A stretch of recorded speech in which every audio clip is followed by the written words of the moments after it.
Hello दोस्तों, स्वागत है आपका अपने YouTube चैनल मैथ्स मजाक पर। और मैं हूं दोस्तों इंजीनियर KS सर। तो दोस्तों, हम लोग निर्देशांक जाति ज्यामिति पढ़ रहे हैं, कोऑर्डिनेट ज्योमेट्री।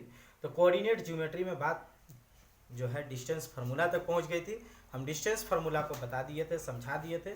अगर आप हमारे चैनल पर नए नए हैं तो आप इस वीडियो को देखने से पहले हमारे फोटो पर क्लिक कीजिए। क्लिक करने के बाद होम में जाए, होम के बगल में वीडियो के बगल में ही प्लेलिस्ट होगा। उस प्लेलिस्ट पर क्लिक जैसे ही करेंगे तो वहाँ पर खुल जाएगा और वहाँ पर लिखा हुआ कोऑर्डिनेट ज्योमेट्री। वहाँ पर आप अगर खोलेंगे तो वो जो होगा वहाँ पर बेसिक क्लास से लेकर अभी तक जो मैं वीडियो डाला हूँ वो सारा वीडियो वहाँ पर मिल जाएगा। ठीक है, तो आप पहले उसको देखो और फिर यहाँ पर आओ तो आसानी से कोऑर्डिनेट ज्योमेट्री समझ में आ जाएगा। ठीक है, तो दूरी सूत्र तक हम लोग पढ़ चुके थे। आज हम लोग दूरी सूत्र के बाद एक और सूत्र पढ़ेंगे जिसको विभाजन सूत्र या सेक्शन फार्मूला कहते हैं।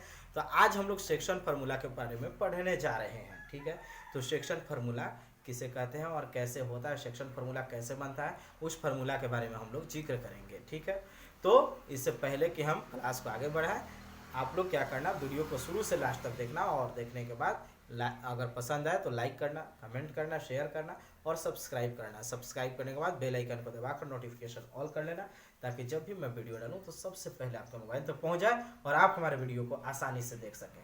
ठीक है, तो क्लास को शुरू करते हैं सेक्शन फार्मूला से। तो देखो, दो बिंदु अगर दिया हुआ है, मतलब अगर मान लिया जाए दो बिंदु जिनका निर्देशांक, मान लिया जाए एक बिंदु ए है, इसका निर्देशांक x1 y1 है और दूसरा बिंदु बी है और इसका निर्देशांक मान लो कि x2 y2 है। ठीक है, दो बिंदु हैं जिनका निर्देशांक क्या है, एक का निर्देशांक है, एक का x1 y1 और दूसरे का x2 y2। और इसको जो जोड़ने वाला रेखाखंड है AB को m1 अनुपात m2 में आंतरिक रूप से विभाजित करता है। तो बिंदु यहाँ पर जो pxy है उसका निर्देशांक कैसे ज्ञात होगा उसको देखो। जैसे मान लो, पहले ये समझने की चेष्टा करो, ये देखो ये एक रेखा है, ठीक है, और इसका निर्देशांक दिया हुआ है x1 y1 और ठीक उसी तरह ये b है और इसका निर्देशांक है x2 y2। अब इसके कहीं पे एक बिंदु p है और ये p जो है m1 अनुपात m2 में इसको विभाजित कर रहा है। तो इसका निर्देशांक मान लिया जाए xy। तो इसको हम लोग कैसे कैलकुलेट करेंगे उसी के बारे में यहाँ पर सेक्शन फार्मूला में जिक्र करते हैं। फिर से समझो, दो बिंदु a और b हैं, a का निर्देशांक x1 y1 है और b का निर्देशांक x2 y2 है। ठीक है, और इसमें इस रेखा पर ही एक बिंदु कहीं पर p है जिसका निर्देशांक xy है और इसी xy का मान हमें ज्ञात करना है। और हमें यह भी पता है कि ये रेखाखंड, ये P बिंदु जो है इस रेखाखंड AB को m1 अनुपात m2 में विभाजित कर रहा है। यहाँ तक बात समझ में आ गई ना। अब इसके लिए आंतरिक रूप से, मतलब इस रेखाखंड के अंदर ही कहीं ये बिंदु P है जो कि इसे जो है m1 अनुपात m2 में विभाजित कर रही है।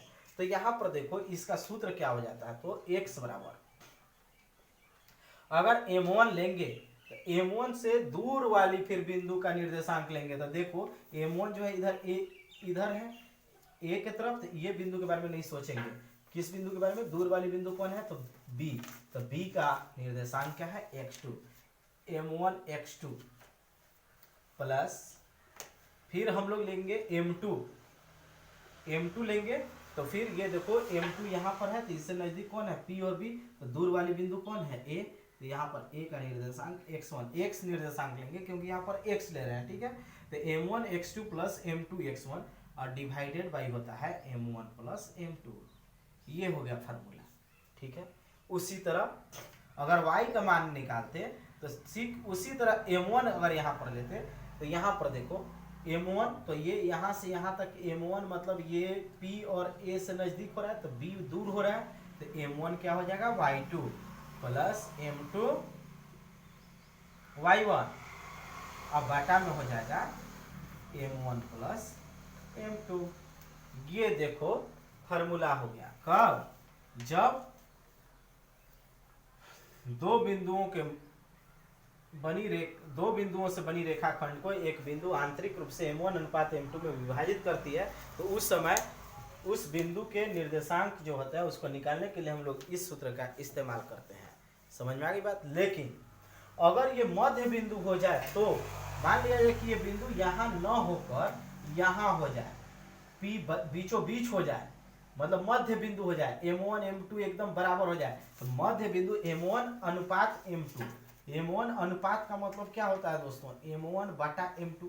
इसका मतलब है मान लो ये जितना अनुपात में डिवाइड कर रहा था, हमेशा जब ये दोनों का मान बराबर हो गया, मतलब M1 बराबर M2 हो गया, इसका मतलब क्या है कि ये जो होगा कट कूट कर एक आएगा, मतलब 1/1, मतलब क्या कि इसका मान M1 का मान 1 होगा, तो M2 का भी मान 1 ही हो जाएगा, है ना। तो अनुपात कहने का मतलब ये होता है कि अगर दो बिंदु दिए हुए हैं और अनुपात अगर बराबर हो रहा है, तो इसका मतलब है कि अनुपात बराबर होने के कारण ये 1:1 हो ले लेते हैं, ठीक है। तो यहाँ पर देखो, जैसे ही 1:1 लोगे तो मध्य बिंदु का निर्देशांक क्या होगा, M1 का मान 1 और x1 का मान 1, ठीक है। तो यहाँ से देखो हम समझाने की कोशिश कर रहे हैं।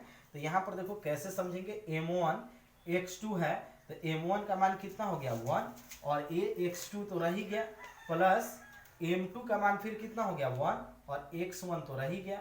अब बटा में कितना हो गया, M1 प्लस M2, मतलब 1 + 1 बराबर हो गया यहाँ पर x2 + x1/2, या इसको हम लोग ऐसे भी लिख सकते हैं x1 + x2/2, मतलब किसी को भी पहले लिख सकते हैं। तो अगर मध्य बिंदु का निर्देशांक कह देगा ना, तो x बराबर हम लोग लिखेंगे x1 + x2/2, और y बराबर लिख देंगे दोस्तों y1 + y2/2। फिर से समझो कैसे हम बताए, जैसे अगर ये दोनों समान अनुपात अगर समान हो जाए, तो देखो अनुपात का मतलब बटा होता है। मान लो ऊपर 5 है और नीचे भी 5 है, तो कट के 1 ही ना आएगा दोस्तों। इसका मतलब अनुपात में क्या होता है, दोनों अगर बराबर हो जाए तो हम लोग 1:1 ही लेकर चलते हैं, ये 1 तो ये भी कितना 1, ठीक है। तो जब ये दोनों 1 हो गया, M1 का मान 1 और M2 का मान 1, तो यहाँ पर देखो हम लोग फिटिंग किए, M1 की जगह 1 और M2 की जगह पर 1, और x2 और x1 को लिखे, और नीचे भी M1 + M2 मतलब 1 + 1, तो देखो 1 × x2 और 1 × x1 बराबर x1। अब बटा में 1 + 1 = 2, तो इसको जोड़ में 2 + 3 या 3 + 2 लिखे, कोई फर्क नहीं पड़ता है। तो ये देखो ये इधर हो गया x1 + x2/2। ठीक उसी तरह अगर y में भी फिटिंग करेंगे तो ये आ जाएगा y1 + y2/2, यानी कि मध्य बिंदु पर जब, मतलब ये जो बिंदु है बीचों बीच प्रतिच्छेद के बीचों बीच अगर काटेगी, तो ये जो होगा इसका सूत्र हम लोग सेक्शन फॉर्मूला ये लगाकर भी इसका हम लोग एक्स वाई जो है, इसका निर्देशांक जो है, इसको हम लोग आराम से निकाल सकते हैं, ठीक है। और अगर बाह्य रूप से विभाजित करें, जैसे ये आंतरिक अंदर भी विभाजित कर रहा है लेकिन इधर कहीं बाहर करे, तो आइए उसको भी देखते हैं। लेकिन पहले बोर्ड को साफ कर लेते हैं और फिर देखते हैं कि जब बाहर विभाजित होगा तो कैसे फार्मूला को अप्लाई करेंगे। बाह्य रूप से जो विभाजित करता है ना, उसका हम लोग बाद में जिक्र करेंगे। क्यों? क्योंकि कन्फ्यूजन हो जाओगे, आपको कन्फ्यूजन हो जाएगा कि कौन सा फार्मूला कहाँ पे लगाना। पहले इसको हम लोग जो आंतरिक रूप से जो पढ़े उस पर ये फार्मूला को पहले अप्लाई करके इस क्वेश्चन को सोल्व करके देख लेते हैं। एक क्वेश्चन को सोल्व कर लेंगे ना, तो इससे क्या होगा, आसानी होगा फिर अगले फार्मूला को समझने में।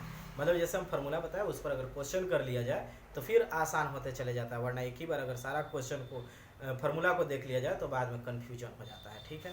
तो इस क्वेश्चन में क्या है, पहले क्वेश्चन पढ़ो सब लोग ध्यान से, देखो उस बिंदु के निर्देशांक ज्ञात कीजिए जो बिंदुओं 4, -3 और 8, 5 को जोड़ने वाले रेखाखंड को आंतरिक रूप से 3:1 के अनुपात में विभाजित करता है। तो यहाँ पर देखो हमें दिया हुआ है, मान लो ए का निर्देशांक दिया हुआ है 4 - 3, बी का निर्देशांक दिया हुआ है 8, 5।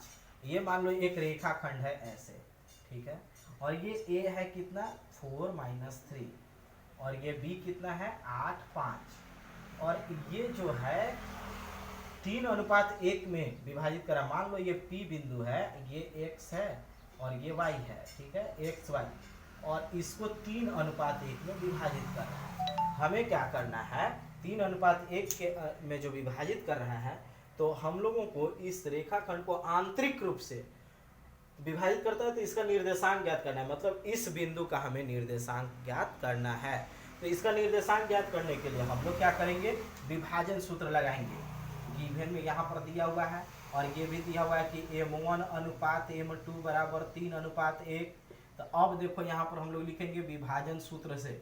तो विभाजन सूत्र से हम लोग क्या जानते हैं, हम लोग जानते हैं ना कि x = होता है M2x1 + M1x2 और डिवाइडेड बाई M1 + M2।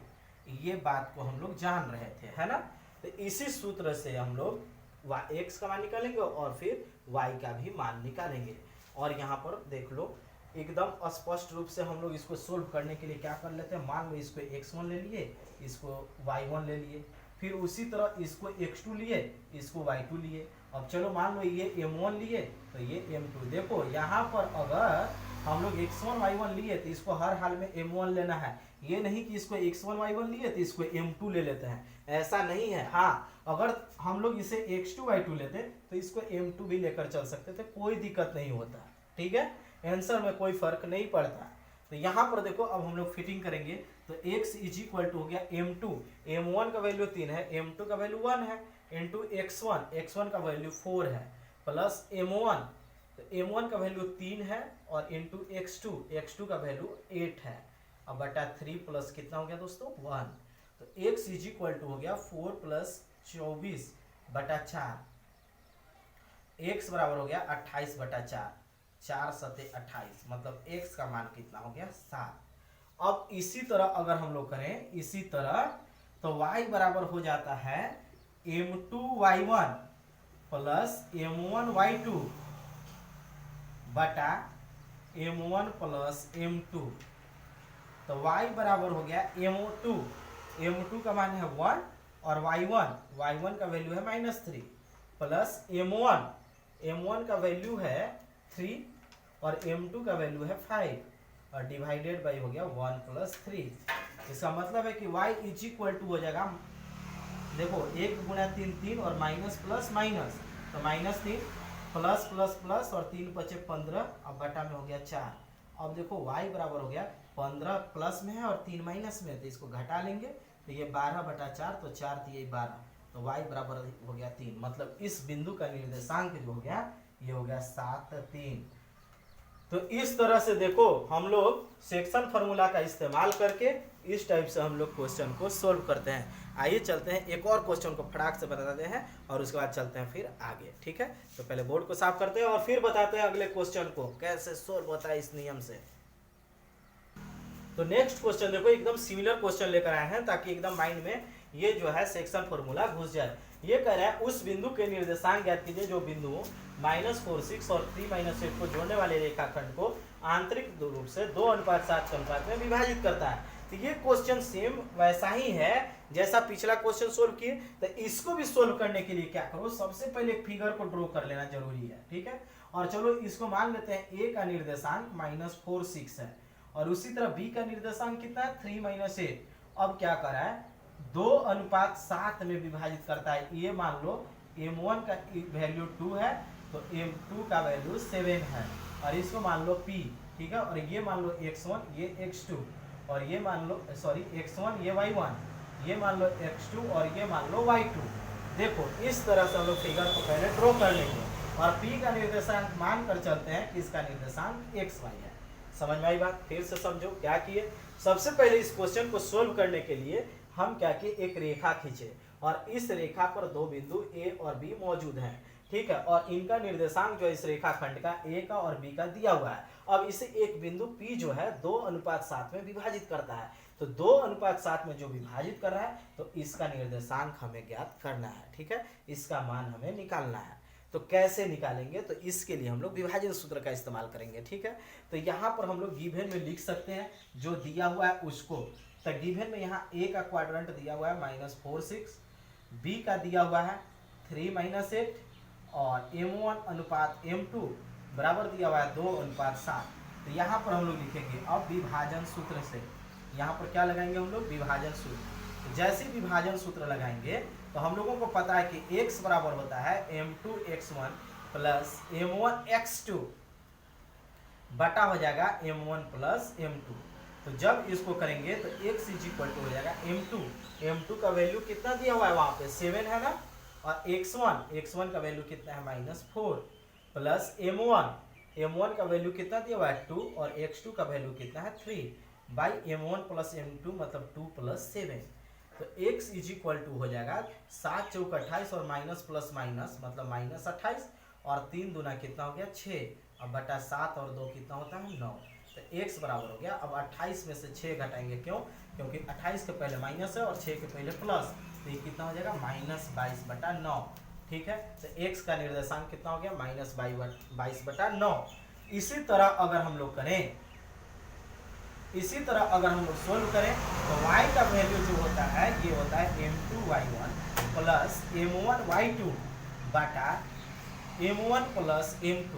तो इसको जब हम लोग सोल्व करेंगे तो y इज इक्वल टू हो जाएगा m2 का वैल्यू 7, y1 का वैल्यू है 6 प्लस m1 का वैल्यू है 2 और y2 का वैल्यू है -8 और डिवाइडेड बाई हो गया 2 प्लस 7। तो y इज इक्वल टू हो गया 7 छक 42 और प्लस देखो और ये माइनस, प्लस माइनस क्या हो गया -8 दूना 16 बटा 7 और 2 हो गया 9। तो y बराबर हो गया, ये अगर घटाएंगे तो 26/9। तो ये हो गया y का निर्देशांक। इसका मतलब है कि p का निर्देशांक जो हो गया -22/9 और ये 26/9 हुआ। कहने का मतलब क्या है मेरा यहाँ पर कि इस तरह से हम लोग सेक्शन फार्मूला का इस्तेमाल करके निर्देशांक ज्यामिति में हम लोग अगर किसी रेखाखंड को आंतरिक रूप से कोई बिंदु काट रहा है तो उस बिंदु का निर्देशांक अगर हमको ज्ञात करना हो तो हम लोग इस विभाजन सूत्र के इस्तेमाल से आराम से ज्ञात कर सकते हैं। इसी तरह हम लोग बहुत आसानी से अगर मध्य बिंदु पर कोई काट रहा हो कोई भुजा तो मध्य बिंदु का निर्देशांक भी ज्ञात कर सकते हैं। अगर कोई रेखाखंड हो उसके मध्य बिंदु पर कोई बिंदु का निर्देशांक अगर ज्ञात करना हो तो उसे भी हम लोग बहुत आसानी से इसी फार्मूला का इस्तेमाल करके, बल्कि मध्य बिंदु वाला फार्मूला क्या था x1 + x2/2 और y1 + y2/2, उसका इस्तेमाल करके हम लोग निकाल लेंगे। ठीक है, तो हम लोग मिलते हैं जब अगले वीडियो में, तो फिर उस क्वेश्चन को भी सोल्व करते हैं, इसको हल करते हैं और फिर मिलेंगे हम लोग अगले वीडियो में। इस वीडियो में बस इतना ही। और ये क्या है, सेक्शन फार्मूला को लेकर अभी और भी क्वेश्चन बनाएंगे, जैसे बाह्य रूप से जब विभाजित करेगा तो आंतरिक रूप से हो गया, फिर मध्य बिंदु पर जब रहेगा तो, और इस तरह से क्वेश्चन को करके सारा लॉजिक देकर मैथ्स को मजाक बनाकर हम लोग इसको खत्म करेंगे। तो अगर मेरा वीडियो पसंद आया हो, समझ में आया हो तो लाइक, शेयर, कमेंट और सब्सक्राइब करना ना भूलें। सब्सक्राइब करने के बाद बेल आइकन पर दबाकर नोटिफिकेशन ऑल कर दे ताकि जब भी मैं वीडियो डालूं तो सबसे पहले आपके मोबाइल तक पहुंचे। तो मिलते हैं दोस्तों अगले वीडियो में। आज के वीडियो में बस इतना ही, तब तक के लिए धन्यवाद।